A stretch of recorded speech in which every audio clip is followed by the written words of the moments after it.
Hi everyone, welcome back to another episode. Before I start today's video, I want to share my motivation behind this channel. As you know, I have a brother with autism, and even though as a family we're doing our best in learning everyone else's way, in preparing ourselves to become a part of the mainstream world, I wish our community and our society was slightly more sensitized, a bit more open minded and accepting of our diverse needs. If you've been following us on our social media, you might have seen our campaign called Hargobind Autism, which highlights the similarities and differences between a neurodiverse family and a neurotypical family and the implications of our diverse needs in our day to day lives. We also have been focusing on art and design and its relation and implication with neurodiversity, and how this inspiration leads to much better products and solutions. So today we're going to talk about a very important and interesting field, and we're going to learn the effects and impact of neurodiversity on this field. That's architecture, which I think is an amalgamation of both art and design and science, and of course impacts our day-to-day lives for everybody at a very, very large level. So we got in some experts who are going to talk about universal design, how it's different from accessible design, and what that really means.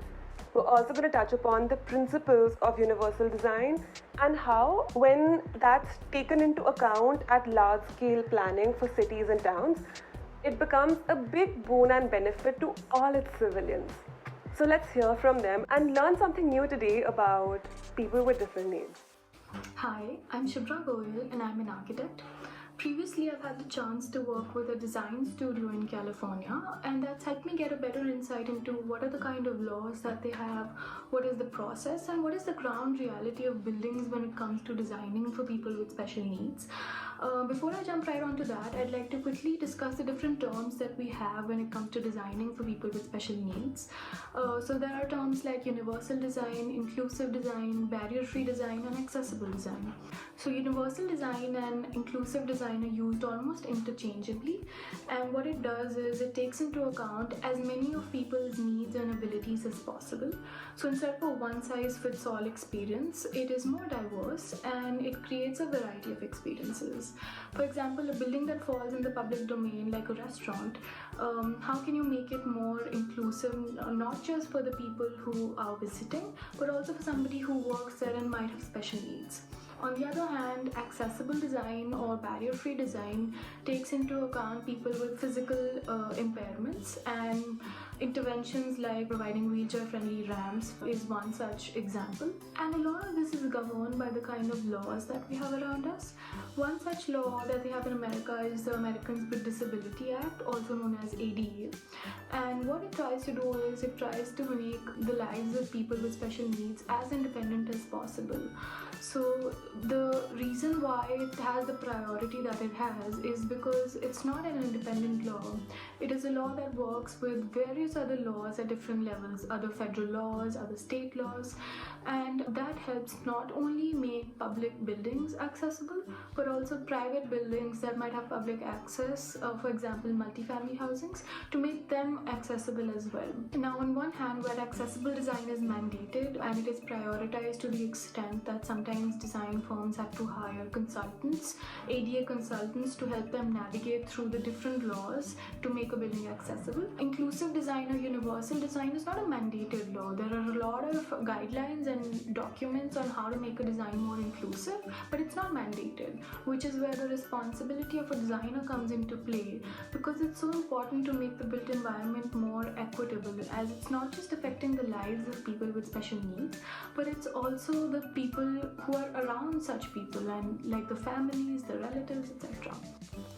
Hello everyone, my name is Hargobind Singh and I am an architect. I have completed my graduation from Chandigarh College of Architecture.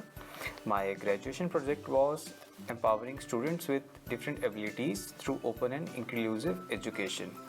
So today I'm going to discuss about design strategies that can be used by schools so that they can become more interactive. The first one is equitable use.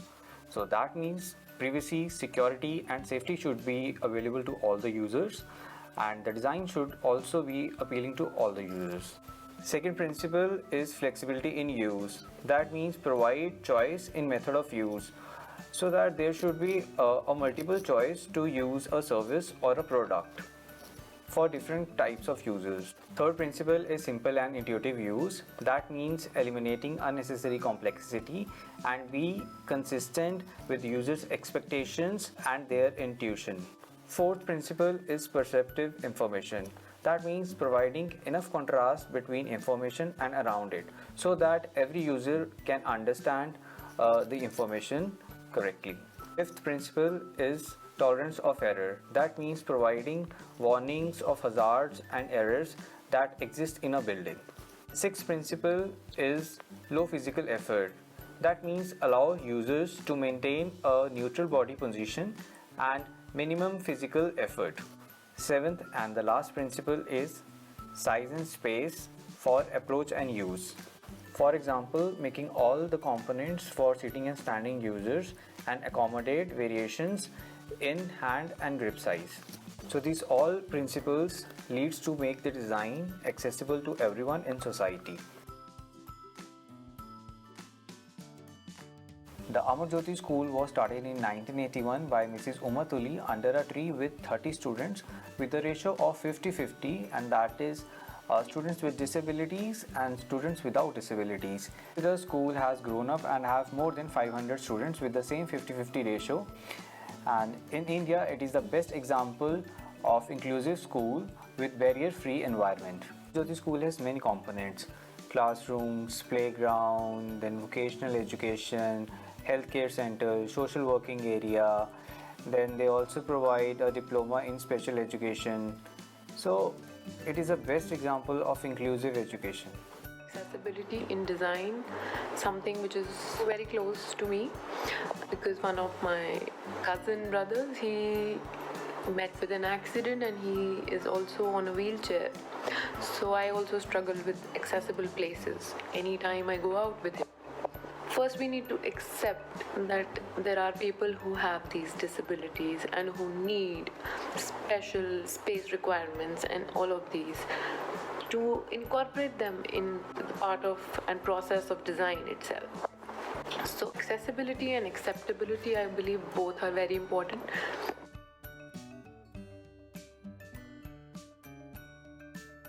In 1995, an act was made which described or defined disability in India. And based on that act, in 96, we got these guidelines which were supposed to be incorporated and followed by all the state governments and by all the practicing architects and planners per se. But in 95, they described disability for people having just ambulatory or sight or hearing based disabilities, and they do not cover quite a bit of the sensory based and the neurological disabilities that people have. It's in 2016, like after 11 years, that the government kind of broadened the definition of disability and they included autism. And after that, subsequently, we have these guidelines which have been made, which are quite comprehensive, but to my utter dismay, if I may say, they just have very few provisions for the sensory based disabled people.